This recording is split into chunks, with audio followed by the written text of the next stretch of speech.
ओम नमो भगवते वासुदेवाय। ओम नमो नमो भगवते वासुदेवाय। वासुदेवाय।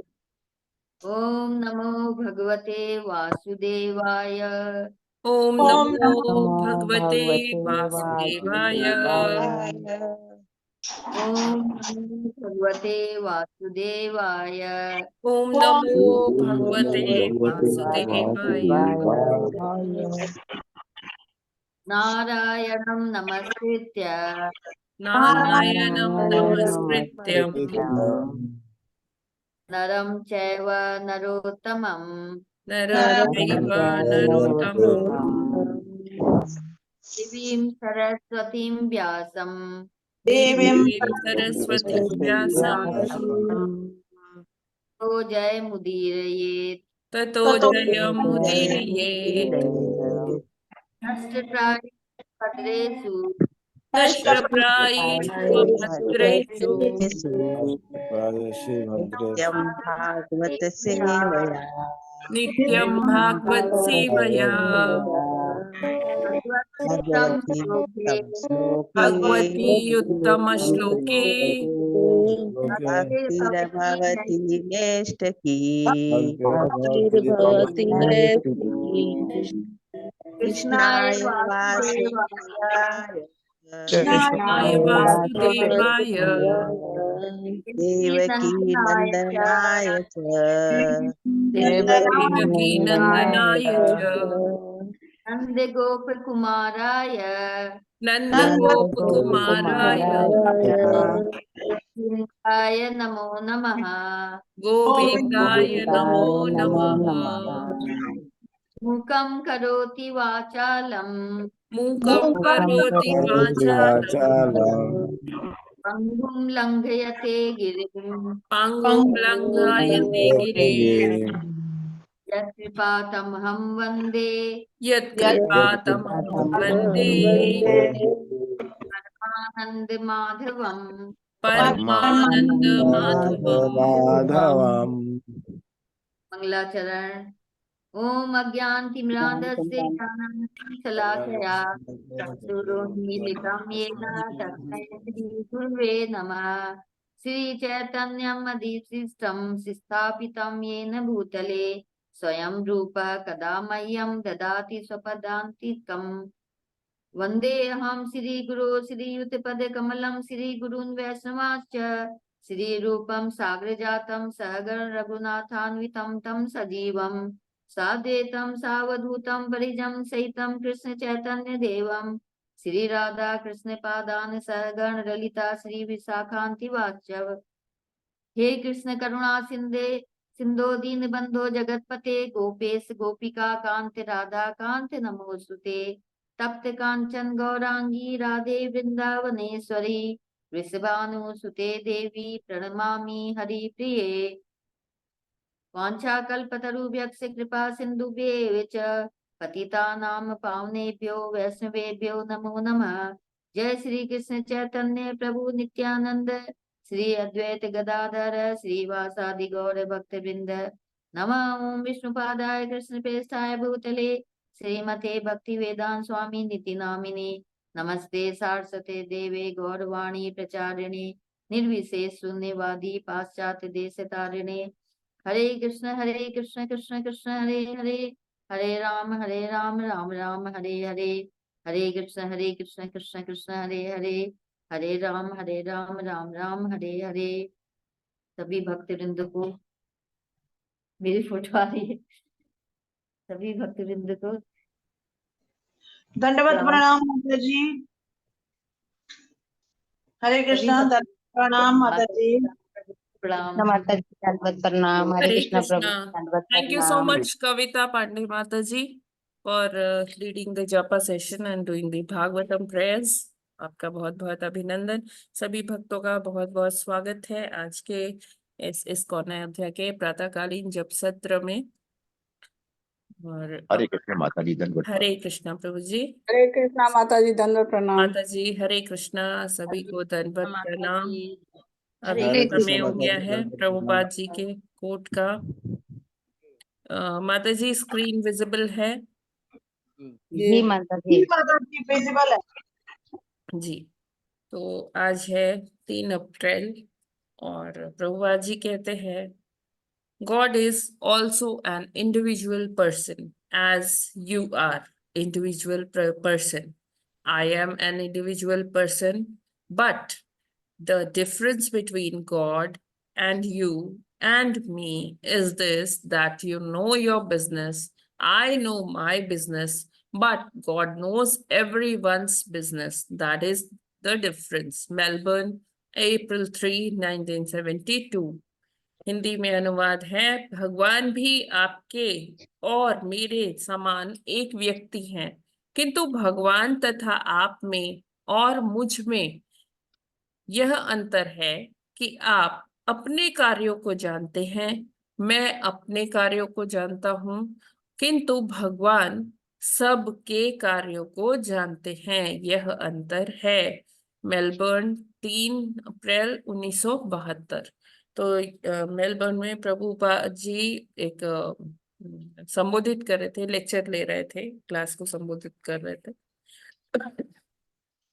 तो उसमें प्रभुपाद जी बता रहे थे कि किस तरह से भगवान हम सबको जानते हैं, हम सबके बारे में जानते हैं, हमारे मन में क्या चल रहा है, हम कैसे कर्म कर रहे हैं, क्या कार्य कर रहे हैं, किस तरह किस मंशा से कर रहे हैं, ये सब भगवान को ज्ञात है। क्यों? क्योंकि भगवान हमारे हृदय में ही वास करते हैं, तो हमारे अंदर जो भी चल रहा है वो उनको पता है, और हम किस मंशा से कार्य कर रहे हैं ये भी भगवान को पता है। ठीक है।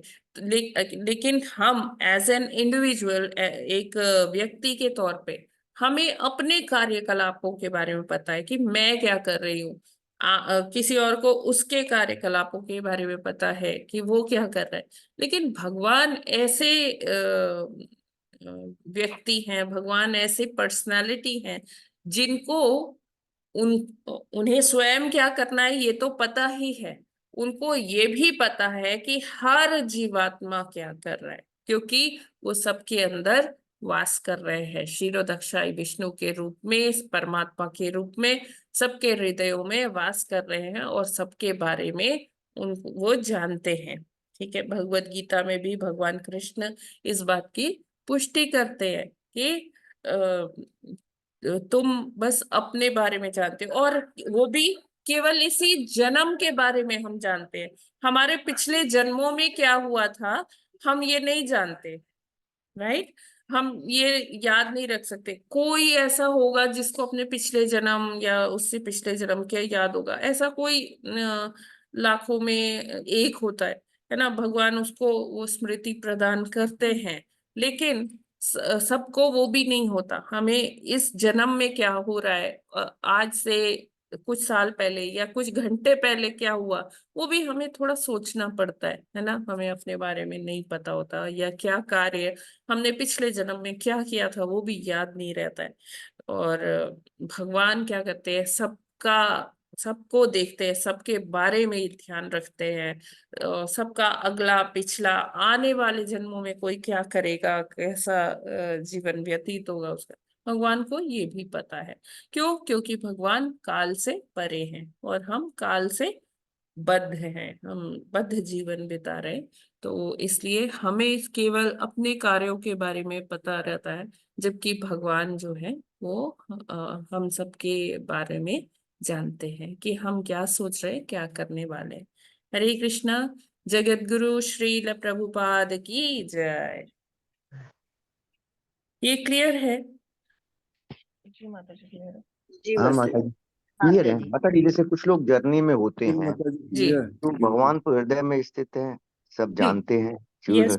वो मन में याद कर लेते हैं भगवान को। जैसे हम लोगों के जप में कहा जाता है कि बोल के कीजिए ताकि सुनाई पड़े, लेकिन वो लोग जैसे जर्नी में हैं, कभी पब्लिक प्लेसेस पे हैं, तो मन में ही याद कर लेते हैं। हाँ हाँ, यस प्रभु जी। भगवान हमारे अंदर क्या चल रहा है, बाहर क्या चल रहा है, हम किस स्थिति परिस्थिति में है, सब जानते हैं। और हमें बस भगवत नाम नहीं छोड़ना है, नाम का आश्रय सदैव ही लेना है। वो चाहे हम जोर से उच्चारण करके लें, चाहे हम मन में लें, भगवान हर प्रकार से सुन रहे हैं। हाँ माता जी ठीक है। क्लियर है। Okay, now we move forward to Bhagavatam. आज हमें 47th श्लोका करना है। Yes, माता जी, you can start. जी 47वां श्लोक। तथा परे चात्म समाधि योग बलेन जित्वा प्रकृतिं बलिष्ठां त्वामेव धीराः पुरुषं विशन्ति तेषां श्रमः स्यान्न तु सेवयाते। हरे कृष्णा। हरि बोल। हरे कृष्ण।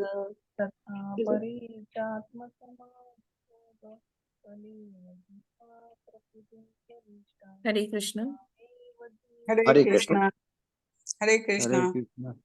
तथा अपरे समाधियोग बलेन चित्वा प्रकृतं बलिष्ठां त्वामेव धीरा पुरुषं विशन्ति तेषां श्रमस्नास्यान्युसेवयाते।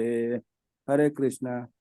हरे कृष्णा तथा परे चात्म समाधि योग बलेन जित्वा प्रकृतिं बलिष्ठाम त्वामेव धीरा पुरुषं विशन्ति तेषां श्रम शान तु सेव्यते। हरे कृष्णा। हरे हरे कृष्ण कृष्ण। चातम समाधि योग बलेन जित्वा प्रकृतिं बलिष्ठां तवामेव धीरा पुरुषं विशन्ति तेषां श्रमस्यान्तो सेव्यते। हरे कृष्णा। तथा हरे परे चात्मसमाधियोग बलेन जित्वा प्रकृतिं बलिष्ठां त्वामेव धीरा पुरुषं विशन्ति तेषां श्रमः स्यान्तु सेवयाते। हरे कृष्णा। हरे कृष्णा। हरे तथा हरे परे चात्म समाधि योगा बलेन जित्वा प्रकृतं बलिष्ठां तमेव धीरा पुरुषं विशन्ति तेषां श्रमः ईशान तु सेव्याते। हरे कृष्ण। हरे कृष्णा। तथा परे चात्म समाधि योग बलेन जित्वा प्रकृति बलिष्ठां त्वमेव धीरा पुरुषं विशन्ति तेषां श्रमस्यान तु सेवयाते। हरे कृष्ण। हरे हरे कृष्णा। हरे कृष्णा तथा तथा परे चात्म समाधि योग बलेन जित्वा प्रकृति बलिष्ठां त्वामेव धीरा पुरुषं विशन्ति तेषां श्रमस्यान् सुसेवयाते।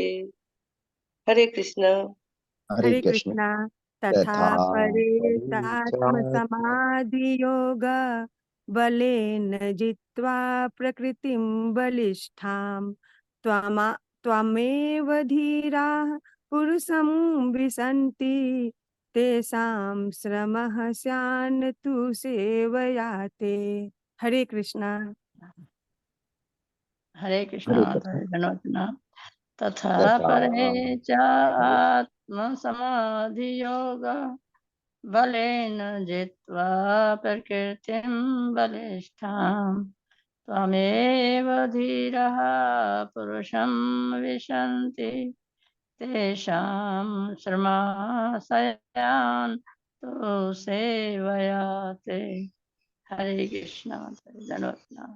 हरे कृष्णा तथा परे च आत्म समाधि योग बलेन जित्वा प्रकृतिं बलिष्ठां त्वामेव धीरा पुरुषं विशन्ति तेषां श्रमः स्यात् न तु सेवया ते। हरे कृष्णा। माता जी दंडवत, सभी को दंड प्रणाम। हरे कृष्ण। तथा परेचात्म समाधियोग बलेन जित्वा प्रकृतिं बलिष्ठाम् त्वामेव धीरा पुरुषं विशन्ति तेषां श्रमः स्यान् तु सेव्याते। हरे कृष्ण। हरे कृष्णा। माता जी दंडवत प्रणाम। सभी प्रभु जी माता जी को दंडवत प्रणाम।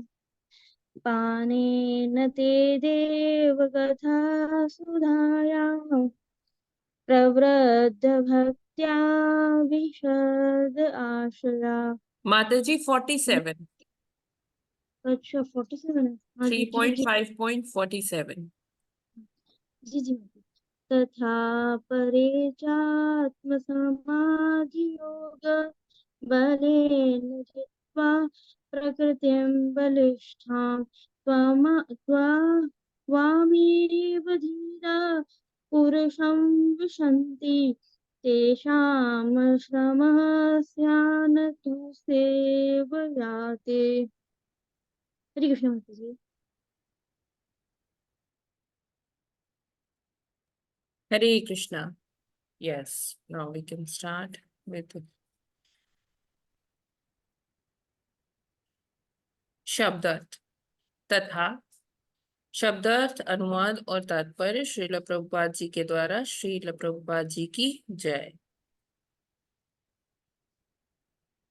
तथा जहां तक, अपरे अन्य, च भी, आत्म समाधि दिव्य आत्म साक्षात्कार, योग साधन, बलेन के बल पर, जित्वा जीत कर, प्रकृतिम अर्जित स्वभाव या गुण, बलिष्ठाम अत्यंत बलवान, त्वाम तुमको, एव एकमात्र, धीरा शांत, पुरुषम व्यक्ति को, विशंति प्रवेश करते हैं, तेषाम उनके लिए, श्रम अत्यधिक परिश्रम, स्यात करना होता है, न कभी नहीं, तू लेकिन, सेवया सेवा द्वारा, ते तुम्हारी, अन्य लोग भी जो कि दिव्य आत्म साक्षात्कार द्वारा शांत हो जाते हैं, तथा जिन्होंने प्रबल शक्ति एवं ज्ञान के द्वारा प्रकृति के गुणों पर विजय पा ली है, आप में प्रवेश करते हैं, किंतु उन्हें काफी कष्ट उठाना पड़ता है, जबकि भक्त केवल भक्तिमय सेवा संपन्न करता है और उसे ऐसा कोई कष्ट नहीं होता। तो जैसे कल के श्लोक में भी हमने थोड़ा सा ये चीज टच किया था। यहाँ पर क्या बता रहे हैं कि जैसे कई विधियां हैं, हम जिससे आत्म साक्षात्कार के लेवल तक पहुंच पाते हैं, ज्ञान योग, ध्यान योग, अष्टांग योग, लेकिन सबका गंतव्य क्या है? भक्ति योग ही है। मतलब एक समय के बाद सबको कहाँ पर आना पड़ता है, कौन से पायदान पर आना पड़ता है, एक प्लेटफॉर्म पर आना पड़ता है, वो भक्ति है। लेकिन जो शुरू करते हैं इस तरह से ज्ञान योग, ध्यान योग, तो वो अपने जीवन में बहुत कष्ट उठाते हैं, बहुत प्रयास करते हैं कि किसी तरह से वो प्रकृति के 3 गुणों में ना बंध पाए, है ना। उसके लिए वो अनेकों विधियां करते हैं, अष्टांग योग करते हैं, कितने मुश्किल मुश्किल आसन करते हैं, और फिर जाके कहीं वो थोड़ा बहुत आगे बढ़ पाते हैं। और सबसे बड़ी बात है कि उनके इस प्रयास में बहुत, मतलब ऐसा नहीं है कि बड़ा सुख मिलता है या कोई बड़ा आनंद मिल रहा है। उनको हर घड़ी पर, हर समय अपने आप पर संयम रखना है, संयम रखना है। वो संयम इतना ऐसा हो जाता है कि वो, उसमें कोई रसास्वादन तो रहता नहीं है कि उससे कुछ आनंद मिल रहा हो या कुछ खुशी मिल रही हो, कुछ ऐसा रहता नहीं है उसमें। बस अपने को संयमित करना है, संयमित करना है। तो हम जैसे देखते हैं कि लोग कहते हैं कि हाँ ब्रह्म में लीन होना है, ब्रह्म में लीन होना है। तो एक मैंने प्रभुपाद जी की बुक पढ़ी थी, अभी मुझे उसका नाम नहीं याद आ रहा। तो उसमें प्रभुपाद जी कहते हैं कि आप ऐसा महसूस कीजिए, ऐसा सपोज कीजिए कि आपको एक बंद कमरे में रखा गया है और डायरेक्टली आपके मुंह पर ही एक बहुत तेज लाइट फोकस की जा रही है, लाइट ही लाइट है, और कमरे में आपके पास कुछ नहीं है। जैसे आजकल मोबाइल फोन, लैपटॉप, ये सारी चीजें हैं, तो ऐसा कुछ भी नहीं है कि कोई आपसे बोलने के लिए भी नहीं है, कोई कुछ भी नहीं है, बस एक तेज प्रकाश आपके मुंह के ऊपर फोकस किया जा रहा है। तो आप ऐसे में कितनी देर रह सकते हैं? आप इमेजिन कर पा रहे हैं आप लोग? हाँ जी माता जी।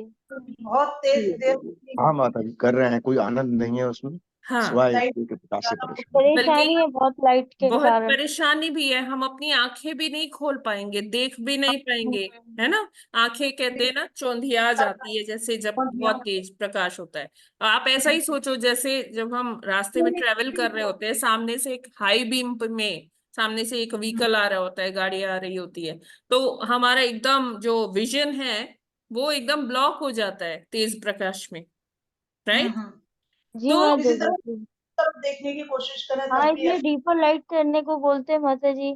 हाँ, तो इस प्रभुपाद जी ऐसा ही भक्तों को बता रहे थे कि आप ऐसा सोचो, इसमें कोई आनंद आप महसूस कर पा रहे हो क्या? नहीं मैडम।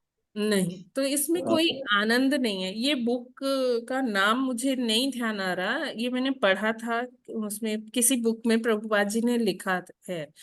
तो ये भक्त लोग को प्रभुपाद जी बता रहे थे कि ऐसे प्रयास में कोई आनंद नहीं है। लेकिन अगर हम एक भक्त का जीवन देखें तो बोलेंगे कि भक्त को भी तो ऐसे कठिन श्रम करना पड़ता है ना। तो ठीक है, भक्त को हाँ सुबह 2:30-3 बजे, कोई 2:30 बजे, 3:30 बजे, 3 बजे, कोई ऐसे उठते हैं भक्त लोग, उठ के अपने नैतिक क्रिया से निवृत्त होके स्नान ध्यान करके फिर भगवान का पूजन अर्चन करते हैं, पूजन अर्चन करते हैं, उसमें नाचते हैं, उसमें वाद्य यंत्र बजाए जाते हैं, जिससे कि क्या होता है कि उस ध्वनि से, उस नृत्य से हमारा एक ऊर्जा भी बढ़ती है और हमें आनंद भी आता है, राइट। उसके बाद फिर जप करते हैं, तो जप हम सभी कर रहे हैं, है ना। तो वो जप करने से हम जानते हैं कि हमें ऊर्जा मिलती है कि नहीं मिलती है ना। और एक दिन अगर हम जप नहीं करते तो हमें कैसा खालीपन सा लगता है, इट मीन्स उसमें कुछ तो मजा आ रहा है ना, राइट। और फिर उसके बाद जी जब हम मैडम। हाँ भागवतम श्रवण करते हैं, तो उसमें भी हमारे जैसे जो नशे करते हैं उनको नशे की आदत लग जाती है ना, एडिक्ट हो जाते हैं। उसी तरह से भक्तों को भागवतम की, भगवत गीता की लत लग जाती है, ठीक है। तो इस इट मीन्स उसमें कुछ तो मजा आ रहा होगा, कुछ तो लाभ हो रहा होगा। ऐसा नहीं है कि बिना कोई रसास्वादन के हम रोज ऐसे पढ़े जाते हैं, नहीं, ऐसा नहीं है। फिर आती है बारी प्रसाद की, प्रसाद आता है। तो मतलब हमारे भगवान क्या खाते हैं, 56 भोग खाते हैं, कभी 108 भोग खाते हैं, कभी 501 भोग खाते हैं, कभी 1008 भोग खाते हैं, कोई सीमा नहीं है ना। तो जो भगवान खाते हैं वो ही भक्त प्रसाद पाते हैं। भगवान जिस चीज का भोग लगाते हैं वो ही भक्त लोग प्रसाद में प्रसाद रूपेण उसको ग्रहण करते हैं, पाते हैं। तो भक्त का जीवन कितना डायनामिक है, कितना वर्सेटाइल है। ठीक है, श्रम जरूर करते हैं, ऐसा नहीं है, वो धूप में खड़े होके, कभी बारिश में पुस्तक वितरण करना, कभी किसी प्रकार की सेवा, अनेकों प्रकार की सेवा होती है।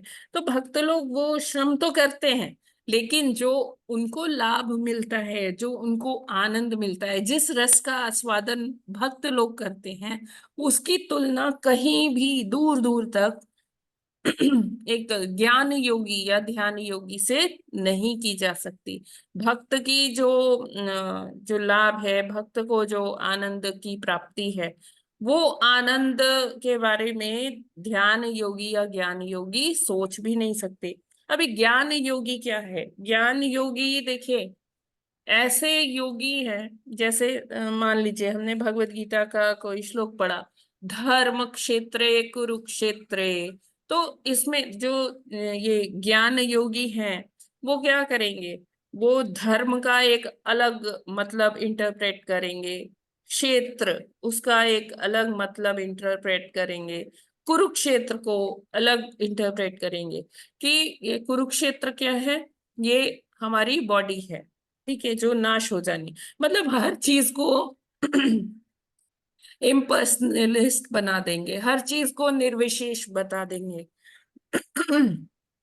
और फिर मतलब उसमें क्या है, वो एक एक वर्ड का इतना वो गहन चिंतन अध्ययन करेंगे कि मतलब वो ज्ञान के तो उस लेवल पर पहुंच जाएंगे, लेकिन उनको वो ज्ञान से क्या लाभ है वो बताना बहुत मुश्किल हो जाता है। उसमें कोई रसास्वादन नहीं होता, क्योंकि उसमें कोई लीला नहीं है, वो हर चीज को इम्पर्सनलिस्ट बना देते हैं। अच्छा, फिर अष्टांग योग की बात की जाए तो अष्टांग योग में क्या है कि अलग अलग आसन करना। कई आसन इतने मुश्किल होते हैं कि आज के टाइम के तो लोग वो कर भी नहीं सकते, है ना।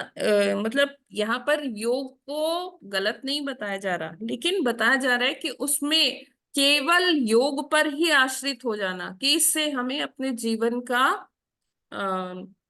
सर्वोच्च सिद्धि मिलेगी, एक जिस गंतव्य के लिए हम प्रयासरत रहते हैं कि हमें इस जीवन मृत्यु के चक्र से छुटकारा मिल जाए, तो वो लेवल का वो सुख, वो आनंद की प्राप्ति अष्टांग योग में भी नहीं होती।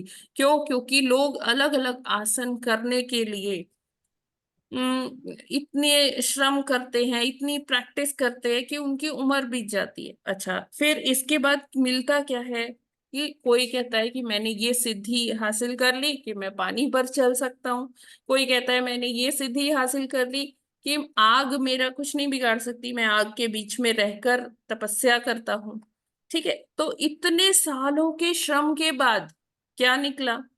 ऐसे ही प्रभुपाद जी एक बार कॉन्वर्सेशन कर रहे थे कुछ लोगों के साथ, तो उसमें से कुछ लोग बोले कि स्वामी जी, आजकल तो बहुत सारे योगी आए हुए हैं यूएस में, और उनकी ख्याति बहुत बहुत बढ़ रही है, तो आपको क्या कहना है कि कृष्णा कॉन्शियस के सामने उनका क्या रहेगा, वो लोग आगे बढ़ पाएंगे? तो प्रभुपाद जी उनसे क्वेश्चन करते हैं कि ठीक है, वो पानी पर चले या आग में खड़े हैं काफी देर तक, तो उनका पानी पर चल के उनको प्राप्त क्या हुआ? एक किनारे से वो दूसरे किनारे पे जा सकते हैं, और वो ही कार्य एक सामान्य साधारण व्यक्ति नाविक को कुछ पैसे दे के वो भी यही कार्य कर सकता है। तो उन्होंने उनकी जो जो भी उन्होंने 10 वर्ष, 15 वर्ष या 50 वर्ष ये सिद्धि को हासिल करने में लगाए, उसकी कीमत क्या है? 10 रुपए या 15 रुपए। और इससे क्या लाभ हुआ? क्या वो भव सागर को पार कर सकते? इतनी उनमें सिद्धि आ गई क्या? तो कहने का मतलब यही है कि भौतिक जगत में हम सिद्धियों के पीछे भागते हैं, है ना। चमत्कार हमको अट्रैक्ट करते हैं, लेकिन ये चमत्कार ऐसा कुछ चमत्कार नहीं कर सकता कि हम उससे जीवन मृत्यु के कुचक्र से बाहर निकल पाए। ये क्लियर है क्या सभी को? इसमें कोई जी प्रश्न? माता जी। हरे जी कृष्ण। माता जी माता जी, क्लियर है, ज्ञान बिल्कुल योग, क्लियर। योग जी, जो है तो केवल इस हाँ पॉइंट के लिए है, जी और आध्यात्मिक इनसे कोई प्राप्ति वैसी विशेष नहीं है, ना ही आनंद है। जी प्रभु जी। तो एक बार ये हम फिर से पढ़ लेते हैं अनुवाद, तो और रिलेट कर पाएंगे आप लोग। अन्य लोग भी जो कि दिव्य आत्म साक्षात्कार द्वारा शांत हो जाते हैं तथा जिन्होंने प्रबल शक्ति एवं ज्ञान के द्वारा प्रकृति के गुणों पर विजय पा ली है, आप में प्रवेश करते हैं। आप में प्रवेश करते हैं का यहाँ क्या मतलब है? ब्रह्म ज्योति में प्रवेश करते हैं, किंतु उन्हें काफी कष्ट उठाना पड़ता है, जबकि भक्त केवल भक्तिमय सेवा संपन्न करता है और उसे ऐसा कोई कष्ट नहीं होता। ठीक है, अभी रिलेट कर पा रहे हैं? हरे कृष्ण। जी माता जी जी, माता एकदम जी। क्लियर हो गया।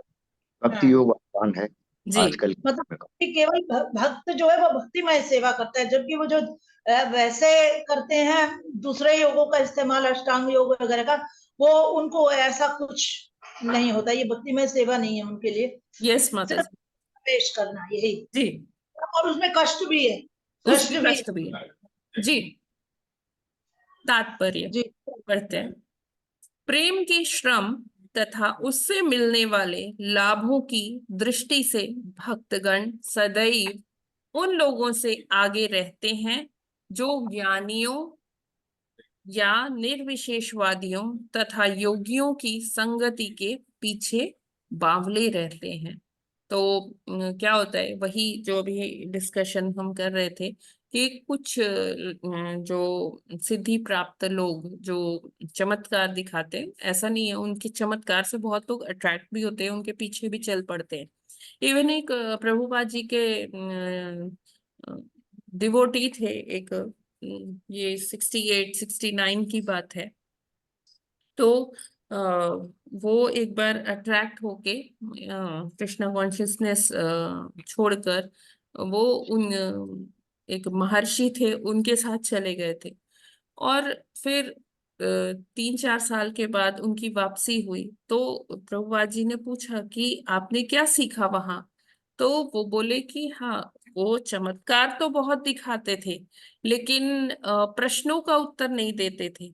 और सबसे बड़ी बात ये थी कि जब वो ऐसा चमत्कार, ये सिद्धि को प्राप्त करना, उसके लिए वो ट्रेनिंग देते थे। जब अपने लोगों को ट्रेनर जो आते थे उनके पास, लोग जो उनके डिसाइपल्स होते थे, और जब वो उस फीट को हासिल नहीं कर पाते थे, वो उनका बताया हुआ मार्ग, अष्टांग योग का मार्ग नहीं, उस पे ज्यादा ध्यान देकर वैसा सा उनको रिजल्ट नहीं मिलता था, तो वो जो महर्षि थे वो खुद ही डिप्रेशन में आ जाते थे। जबकि अगर भक्ति का देखा जाए तो भक्ति में कभी डिप्रेशन होता ही नहीं है। और वो कहते थे कि जब हम उनसे सवाल जवाब करते थे, जो हमारे संशय होते थे, तो वो हमारे सवालों को इवेड करते थे, वो हमारे सवालों को व्हाट टू से नजरअंदाज करते थे, इग्नोर करते थे।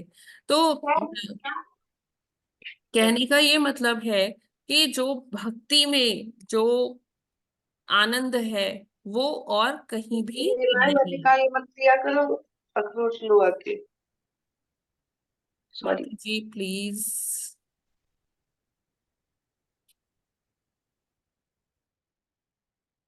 हरे कृष्ण हरे कृष्ण।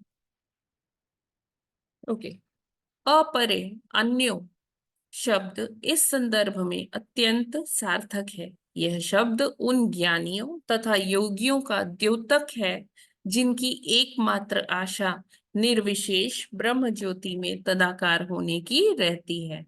यद्यपि उनका गंतव्य भक्तों के गंतव्य की तुलना में अधिक महत्वपूर्ण नहीं होता, किंतु अभक्तों को भक्तों की अपेक्षा अत्यधिक श्रम करना पड़ता है। कोई यह सुझाव रख सकता है कि भक्तिमय सेवा संपन्न करने में भक्तों को भी पर्याप्त श्रम करना होता है, किंतु इस श्रम की क्षति पूर्ति दिव्य आनंद की वृद्धि से हो जाती है।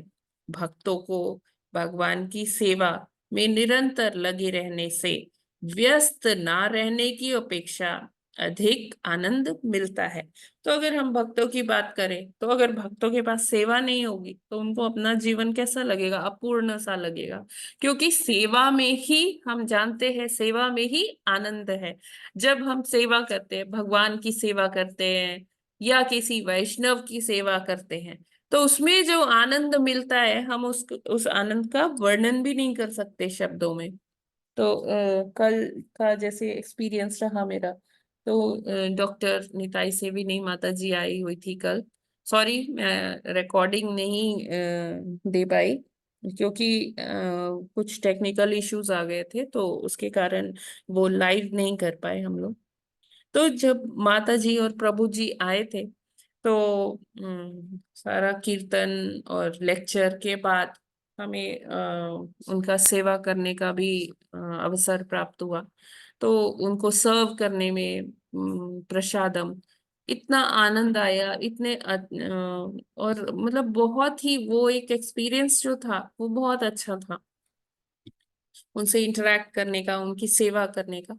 तो इसी तरह से जब हमें सेवा मिलती है, तो भक्त लोग उससे परेशान नहीं होते कि अरे अभी देखो मेरा टाइम वेस्ट हो रहा है। नहीं, ऐसा नहीं है।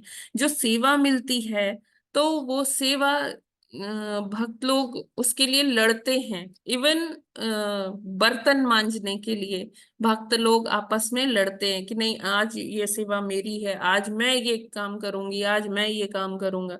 तो देखिए, मतलब उसमें क्या क्या आनंद है बर्तन मांजने में। लेकिन जब वो भक्ति से मिल जाता है, तो उसमें फिर आनंद ही आनंद है। या हम भगवान की कोई सेवा करते हैं, भगवान का श्रृंगार करते हैं, भगवान के लिए भोग बनाते हैं, तो वो कोई बोझ नहीं है, उसमें श्रम का एहसास नहीं होता। उसमें जैसे हम अपने परिवारजनों के लिए भोजन पकाते हैं, उसमें हमें सुख मिलता है। तो वैसा ही सुख हमें कोई वैष्णव आ जाते हैं या भगवान के लिए हम भोग बनाते हैं, तो उसमें जो वही सुख मिलता है जो हम अपने प्रियजनों के लिए बनाने में अनुभव करते हैं।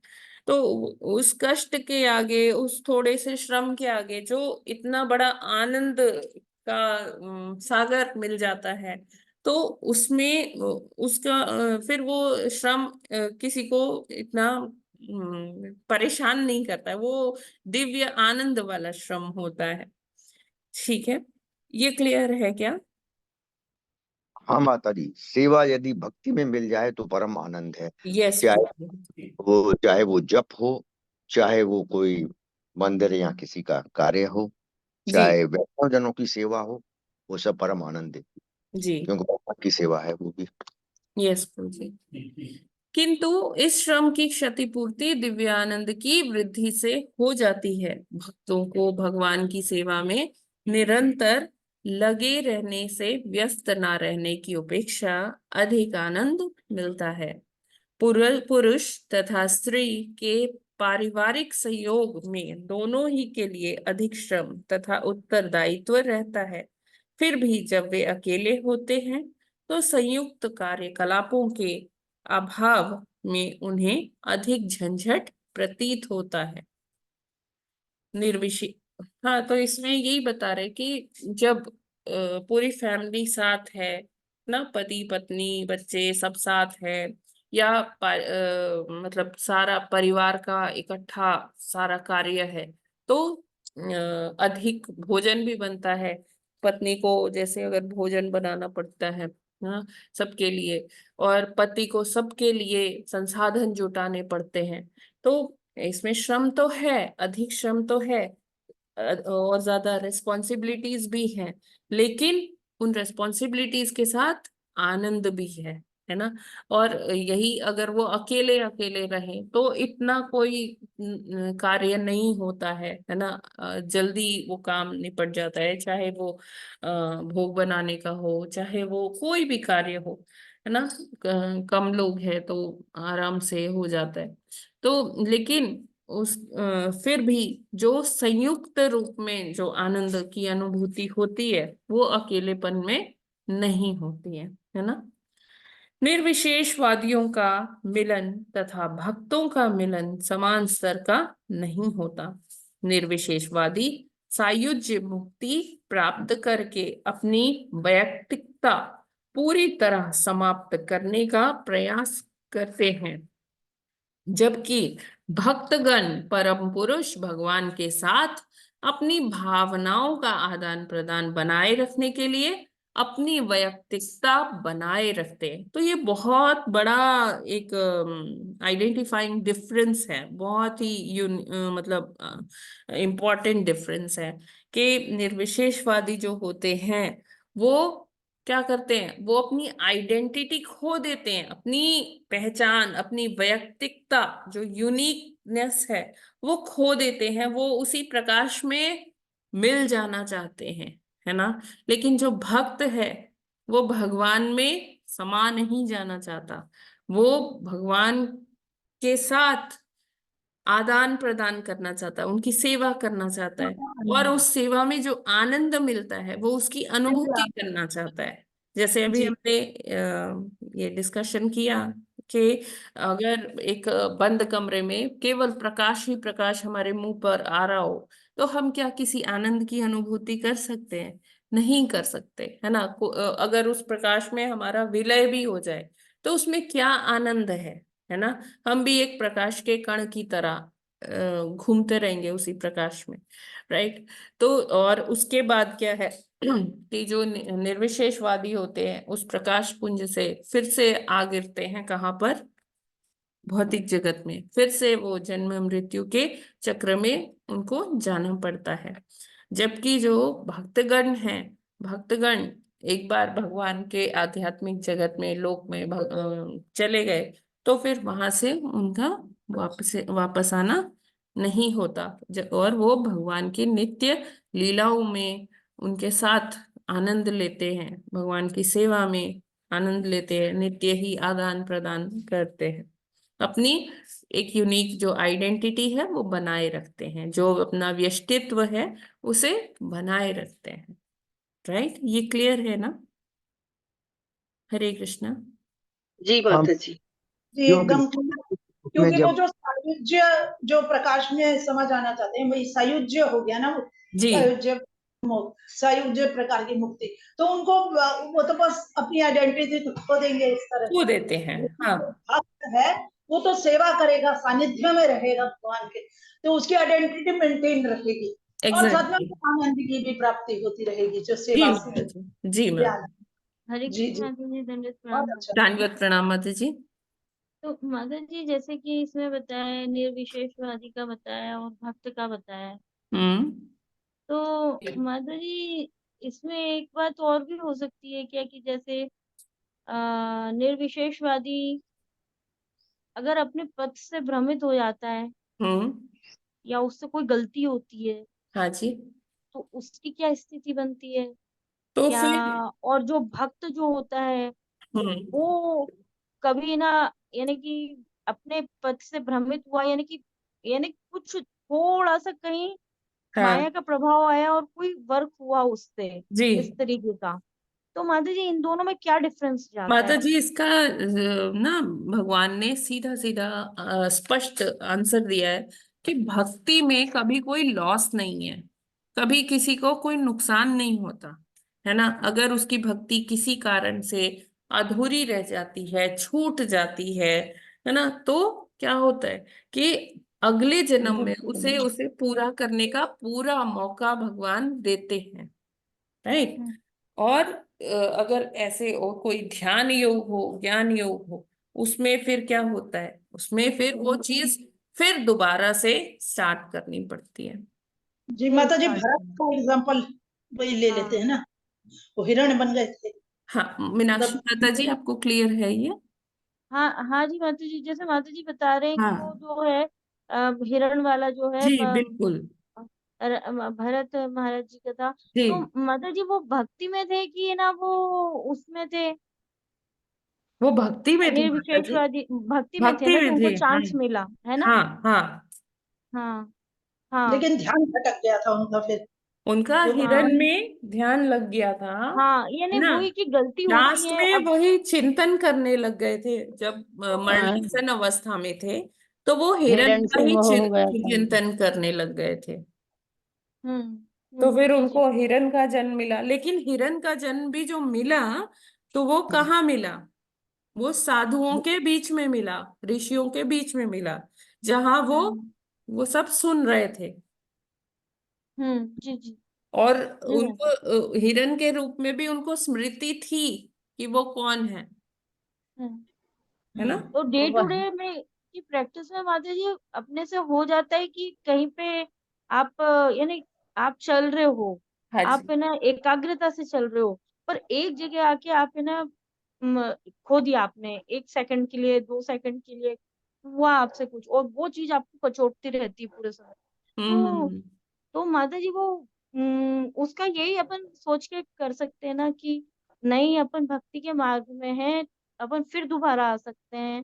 भले ही आपकी थोड़ी देर के लिए गाड़ी नहीं रफ रोड से उतर गई है, फिर हमें अपन वही ला याद सकते हैं। रखना चाहिए माता जी, भगवान का प्रॉमिस, भगवान की गारंटी, सर्व धर्मान् परित्यज्य माम एकम शरणम व्रज, अहम त्वम सर्व पापेभ्यो, सारे पाप, है ना, हर तरह जी। का, चाहे जैसा हो, चाहे वो संचित कर्म वाले हो, चाहे वो इस जीवन के हो, जो किसी भी किस्म का, भगवान कहते हैं सब कुछ तुम्हारा पाप आचरण सब जो भी है वो मैं नष्ट कर दूंगा, तुम डरो मत बस। हम्म तो देखिए माता जी, हमें अपने मन में संशय को जगह देनी ही नहीं चाहिए। संशय हम्म जितना हम करेंगे ना, हमारी भक्ति उतनी ही फीकी पड़ेगी। हम्म सब कुछ भगवान के चरणों में डाल दीजिए, उन पर आश्रित हो जाइए, सब अच्छा हो हम्म जाएगा। जी जी राइट? जी मैम। है ना? हाँ, तो आपके पास बहुत है ना पॉसिबिलिटीज हैं भगवान भक्ति करने के कारण। जी जी, बिल्कुल, बस एकमात्र वही शरण है, बस वही हम्म आश्रय है। हम्म हम्म ठीक है ना जी जी माता जी? बिल्कुल क्लियर हुआ। Thank you ma'am. माता जी मेरे ना नेट चला गया था, किसको हिरण का जन्म मिला? मेरा बीच में उड़ गया था सारा, आवाज ही नहीं थी आ रही। माता जी एक है, एक थे राजा भरत मुनि। अच्छा जी।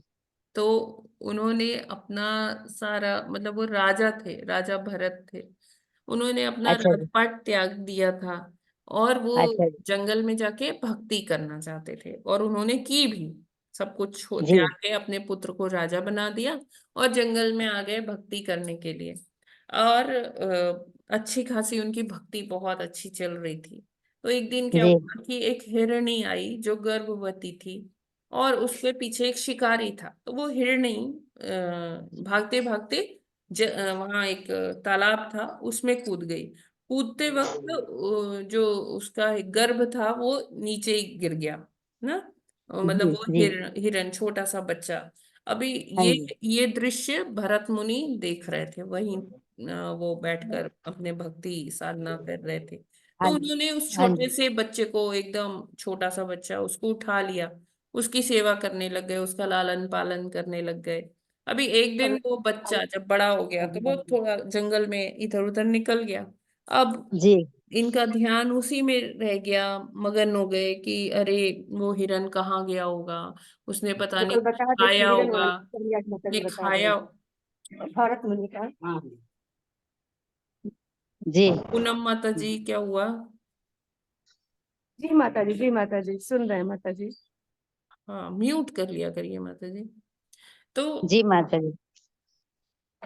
फिर जब वो मतलब वो यही सोचते सोचते उनको बड़ा दुख होता था, और ऐसे में मतलब अब उनकी मरणासन अवस्था आ गई थी, मरने वाले थे, और लेकिन मरते वक्त भी वो उस हिरन का ही चिंतन कर रहे थे। बस आगे तो का आगे। हाँ, वो समझ भगवान आ कहते हैं गया कि मरते समय आप जो भी सोचोगे, हाँ वहीं जाएंगे। हाँ जी, तो ठीक है माता जी, आगे आगे आगे हम्म, तो फिर आगे उसको, सुन लिया माता जी। अच्छा ठीक है। तो ये काफी लंबी स्टोरी है माता जी। पहले उनको हिरन का जन्म मिलता है, फिर उनको हाँ जल नहीं भरत का जन्म मिलता है। ठीक है। माता जी फिर अच्छा। बाद में उनका उद्धार होता है क्या? हाँ बिल्कुल होगा, क्यों नहीं होगा माता जी। माता जी थोड़ा सा बता दीजिए। एक मिनट, एक्चुअली टाइम हो रहा है ना माता जी, और ये फिर चलिए ठीक है, थोड़ा सा ही है तो कर लेते हैं। तो जी माता जब वो हिरण के बारे में सोचते रहे और वही सोचते सोचते उनके प्राण निकल गए, तो उनको अगला जन्म हिरण का मिला। लेकिन जो हिरण का जन्म मिला, तो फिर लेकिन उनको वो स्मृति रही कि हाँ मैं पहले कौन था। और हिरण का जन्म उन्हें कहाँ मिला? उन ऋषियों के बीच में मिला। और जहां पर वो ये मंत्रोच्चारण, भगवान की स्तुतियां सब सुनते थे। और फिर इस हिरण के जन्म के बाद उनको मनुष्य जीवन की प्राप्ति हुई, जड़ भरत के रूप में। और वो मतलब ऐसे थे कि वो ना किसी से बोलते थे, ना कुछ कार्य ज्यादा करते थे, इसीलिए उनको क्या कहा जाता था? जड़ भरत, है ना।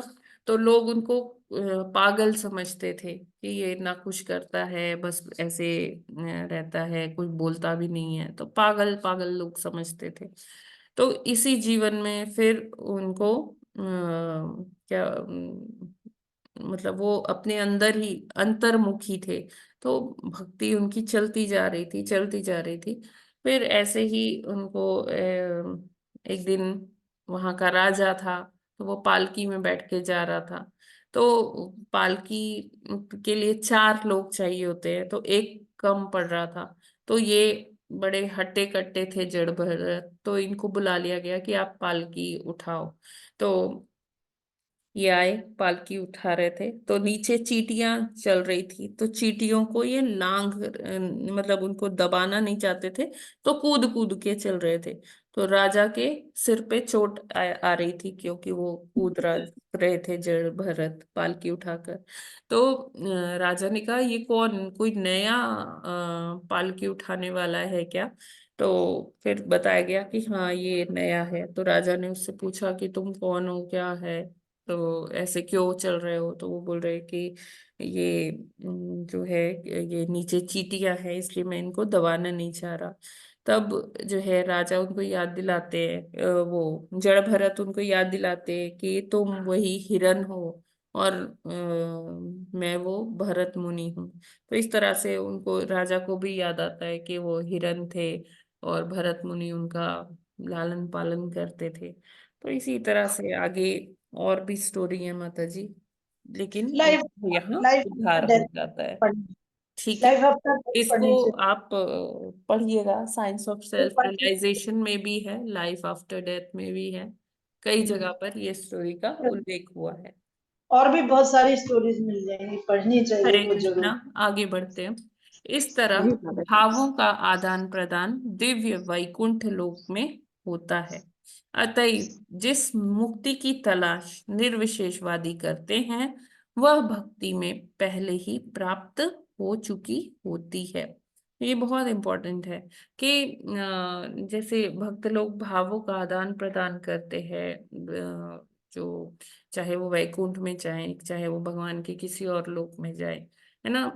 जिस मुक्ति की तलाश, मतलब ये निर्विशेषवादी, इनका गंतव्य क्या है, इनका एम क्या है? मुक्ति है।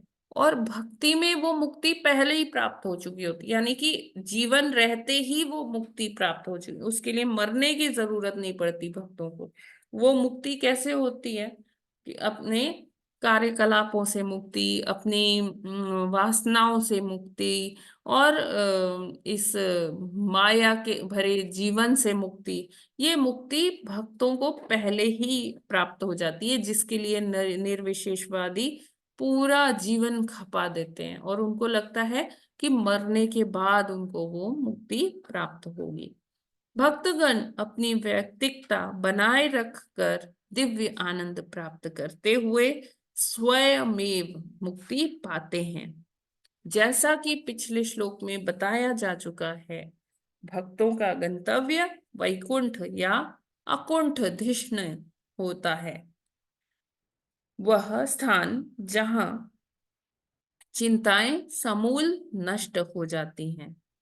किसी को भक्तों के गंतव्य तथा निर्विशेषवादियों के गंतव्य को एक समान मानने की भूल नहीं करनी चाहिए। तो भक्तों का गंतव्य अलग है, निर्विशेषवादियों का गंतव्य अलग है। तो भक्तों का गंतव्य क्या है? कोई भी जगह मिल जाए जहां भगवान की सेवा कर पाए। वो वैकुंठ भी हो सकता है, वो नरक भी हो सकता है, वो भौतिक जगत भी हो सकता है। भक्तों के लिए कोई मतलब डिफरेंस नहीं है। वो किस जगह, नरकों में भी वो अगर उनको भगवान की सेवा करने को मिल जाए, वैष्णवों की सेवा करने को मिल जाए, तो वो कहीं भी रह सकते हैं। ठीक है। और निर्विशेषवादियों को का गंतव्य क्या है? वो है ब्रह्म ज्योति। ठीक है, जिसमें कोई आनंद नहीं है, कोई रस नहीं है। दोनों के गंतव्य स्पष्टतः पृथक पृथक है। भक्त द्वारा प्राप्त होने वाला दिव्य आनंद भी चिन्ह मात्रा या केवल आध्यात्मिक भावनाओं से भिन्न होता है। ठीक है, ये क्लियर है सभी को? हरे माता जी, चिन्ह मात्रा मतलब आध्यात्मिक भावना है? केवल केवल चिन्ह अच्छा, मतलब थोड़ा सा, थोड़ा सा। हाँ, चिन्ह मतलब थोड़ा सा। ठीक है ना? ठीक। माता जी, हरे कृष्ण माता जी। यस माता माता जी। जी, जो भक्तों की मुक्ति होती है वो विरक्ति हाँ जी, और जो अपने इस मोह को त्याग देते हैं तो बिल्कुल माता जी। इसको माना जाता है हाँ जी, ना? हाँ जी। तो हरे और कोई प्रश्न इसमें? हरे कृष्णा।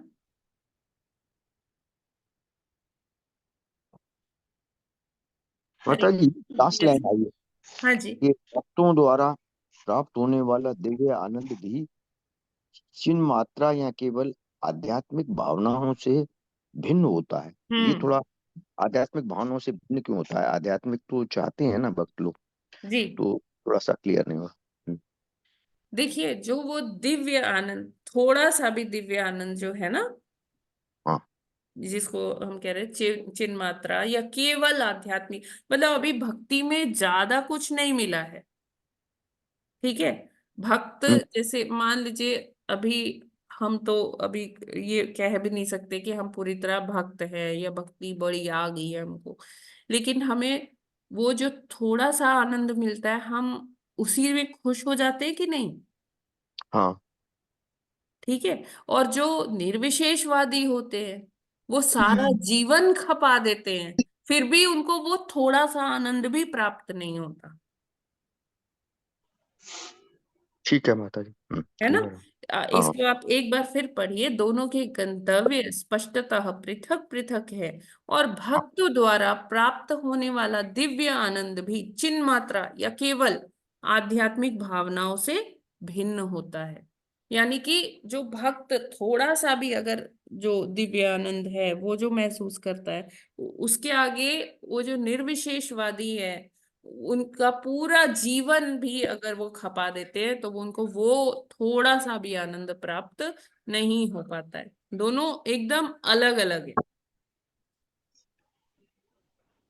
ठीक है माता जी, वो सिर्फ आध्यात्मिक भावनाओं से ही मतलब नहीं है।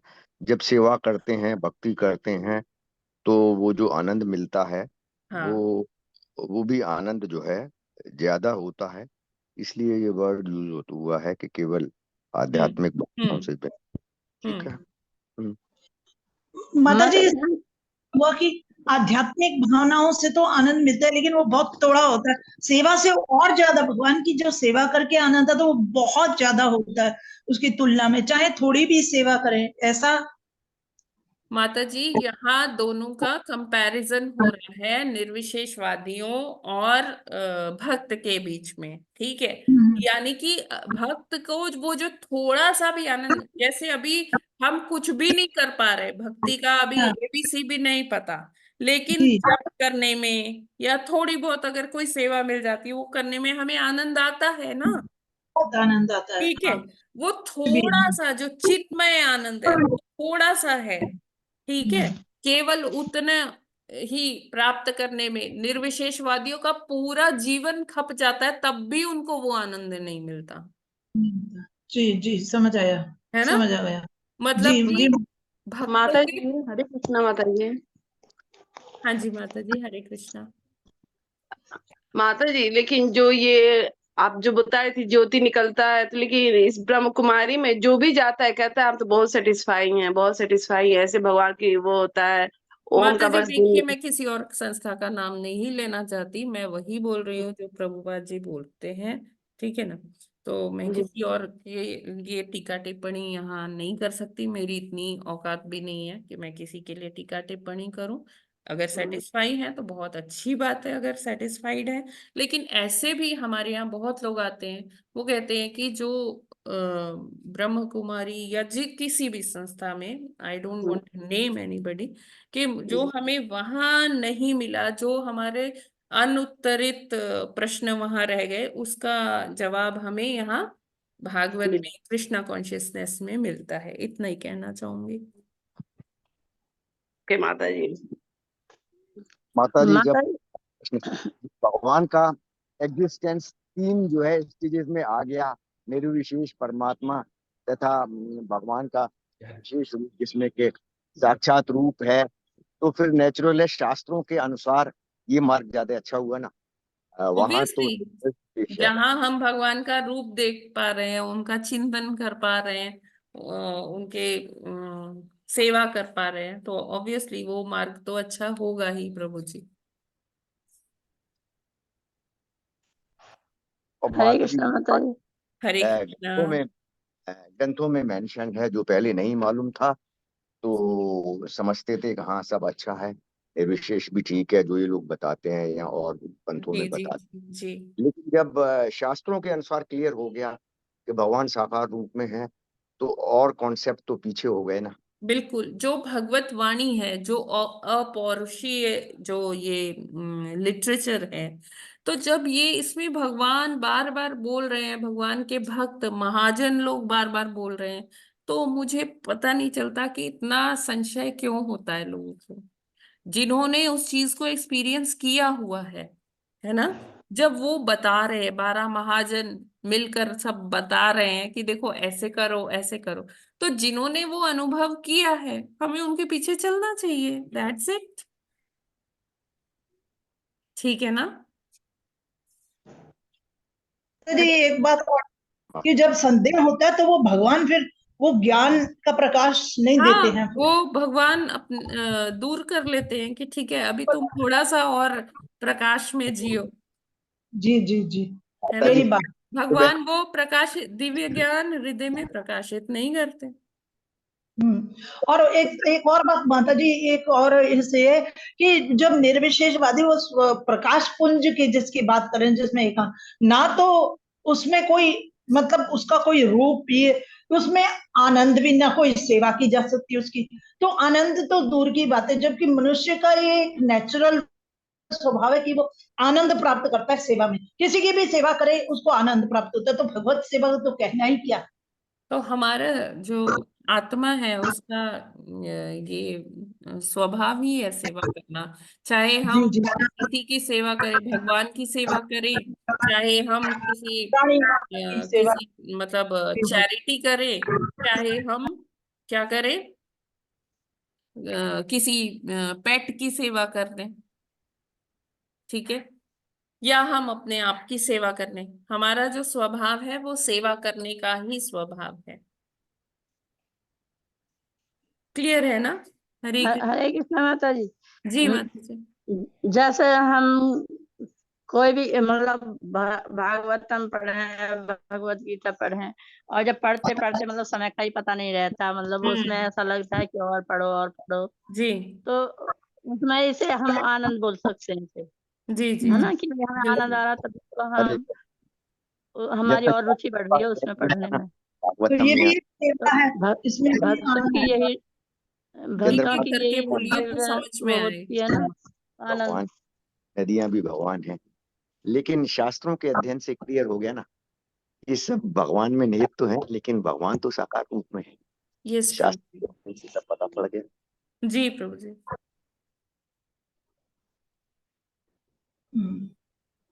हरे ठीक। ये कृष्णा बहुत माता जी। हरे कृष्णा। माता जी अभी आया था कि हमारी भक्ति हम इस जन्म में कर रहे हैं, तो जहां से छूटती है अगले जन्म में हम्म हमें प्राप्त होती है। जी तो जब हम भक्ति कर रहे हैं तो जैसा हमारा स्वभाव भगवान के प्रति हमारा आकर्षण प्रेम ज्यादा रहता, तो हम अगले जन्म में किसी भी योनि में अगर जाते हैं तो माता जी हमारा जो है स्वभाव वही भगवत प्रेम का ही रहता है। हाँ, कुछ लेकिन ऐसे हमें समय ये की सोचकर बैठ नहीं जाना चाहिए माता जी, है ना? जी क्योंकि पता नहीं कौन सी योनि मिल जाएगी, क्या स्थिति रहेगा। तो हमें यही लेकर मतलब एकदम आश्वस्त होकर बैठ नहीं जाना चाहिए। हमें सदैव आगे बढ़ने ये का सोचना प्रयास करना चाहिए भक्ति में।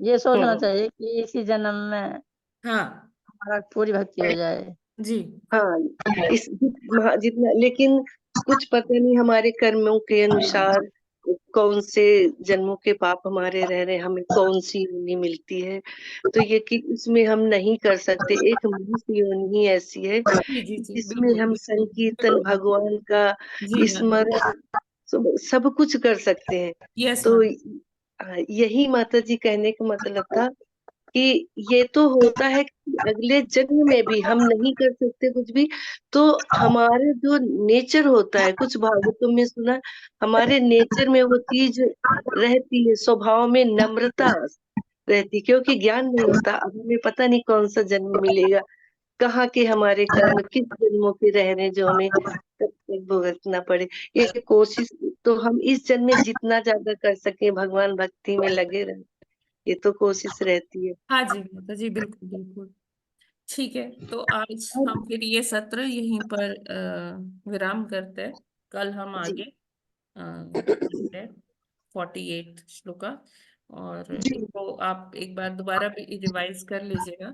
अगर इसमें कोई संशय रहते हैं तो हम कल करेंगे वो प्रश्नों हरे को। कृष्ण माता जी। हरे कृष्णा माता हरे जी। कृष्ण। धन्यवाद। श्रीमद् हरे भागवतम कृष्ण। की जय। जय जगत गुरु श्रील प्रभुपाद की प्रभुपाद जय। की जय। नामाचार्य हरिदास ठाकुर की ठाकुर जय। की जय। अनंत कोटि वैष्णव भक्त वृंद की जय। की जय। वाञ्छा कल्पतरुभ्यश्च कृपा सर्वकल्पतरुभ्यश्च सिन्धुभ्यैव च कृपासिन्धुभ्यश्च पतितानां पतितानां पावनेभ्यो पावनेभ्यो वैष्णवेभ्यो नमो वैष्णवेभ्यो नमः। नमो नमः। हरे कृष्णा। हरे कृष्ण धन्यवाद। हरे माता जी कृष्ण माता धन्यवाद जी। प्रणाम। को दंडवत प्रणाम।